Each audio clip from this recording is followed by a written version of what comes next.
Welcome to the program. On a day when the government would otherwise have been basking in the political sunshine of unexpectedly low inflation figures and interest rates staying down, the Prime Minister Julia Gillard was forced to try to diffuse damaging links that claimed, or leaks, that claimed she'd argued within the Rudd cabinet against paid parental leave and the aged pension increase. Her response today was to present herself as a fiscal conservative who needed to ask the tough questions about $50 billion worth of spending. The report aired on Channel 9 last night and reinforced by a similar leak in today's Sydney Morning Herald has intensified fears in the Gillard camp that there's more to come in what's now considered to be a deliberate and systematic attempt to derail her campaign.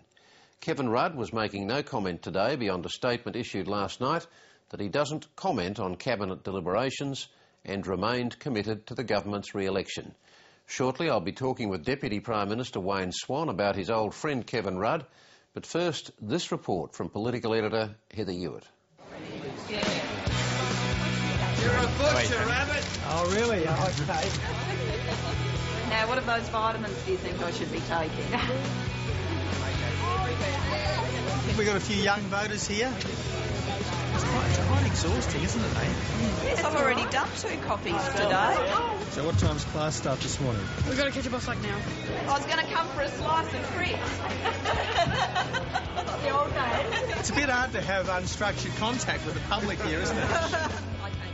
They tried to get on with the job of campaigning, but there was one issue and one issue only overshadowing all else on the campaign trail today, and both leaders knew it. That explosive leak, aired by Channel 9's Laurie Oakes last night, that Julia Gillard had argued in Cabinet against paid parental leave and a pension increase. This morning, she had to act swiftly, calling a news conference in Adelaide to try to salvage her reputation on key reforms Labor has trumpeted long and hard. I wanted to call this press conference early today to address these allegations directly. And I wanted to do that because I didn't want to shilly-shally around. I wanted to be frank with the Australian people about these allegations and my answer to them. Make no mistake, Julia Gillard is furious. So too are many of her ministers and caucus supporters who view this as a deliberate and systematic attempt by pro-Rudd forces to sabotage her campaign.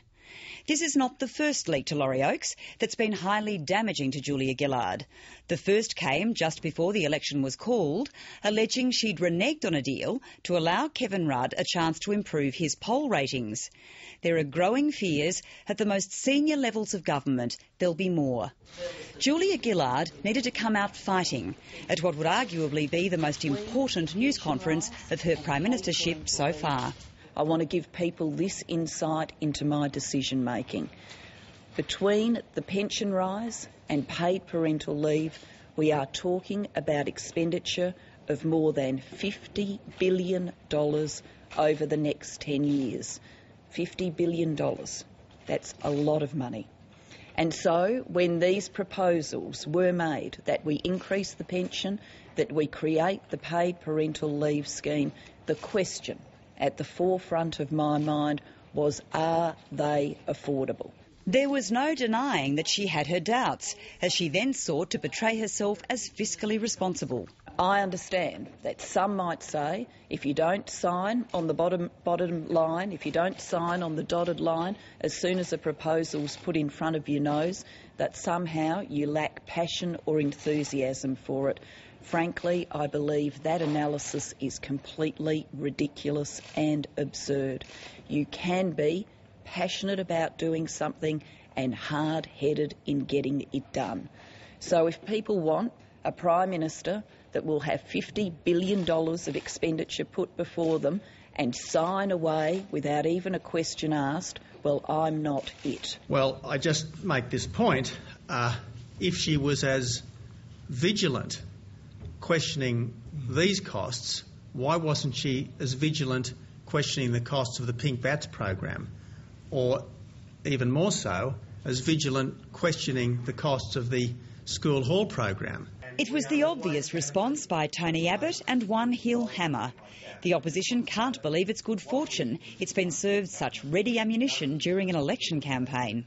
Obviously, you've got to ask yourself, I suppose, about the fundamental political convictions, and I suppose you've got to ask yourself about the unity of the team when you've got this kind of information coming out. I am not making judgments about the source of any of these leaks.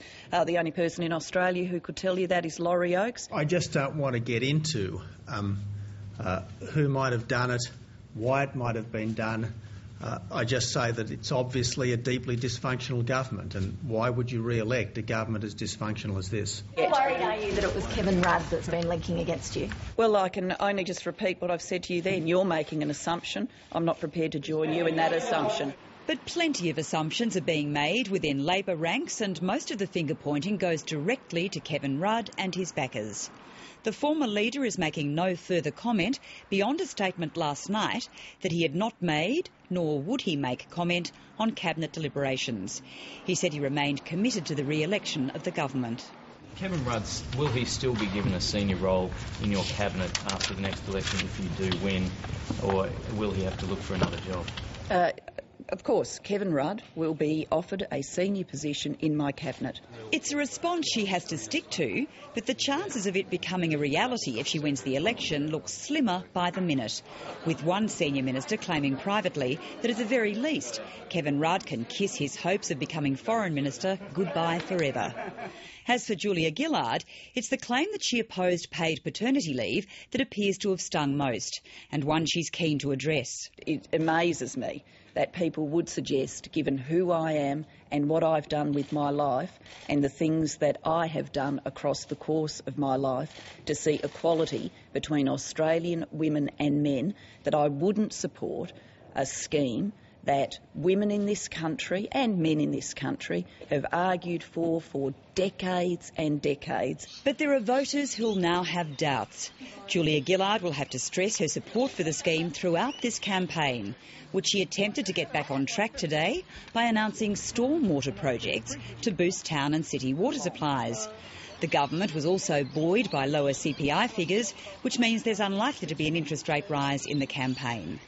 The opposition, meanwhile, unveiled plans to woo business by cutting the company tax rate. From the 1st of July 2013, forever, as far as the coalition is concerned, there will be a reduction in the company tax rate to 28.5%. The campaign soon hits the 2-week mark, and there'll be plenty more announcements from both sides, with Labor hoping the ghost of Kevin Rudd somehow disappears.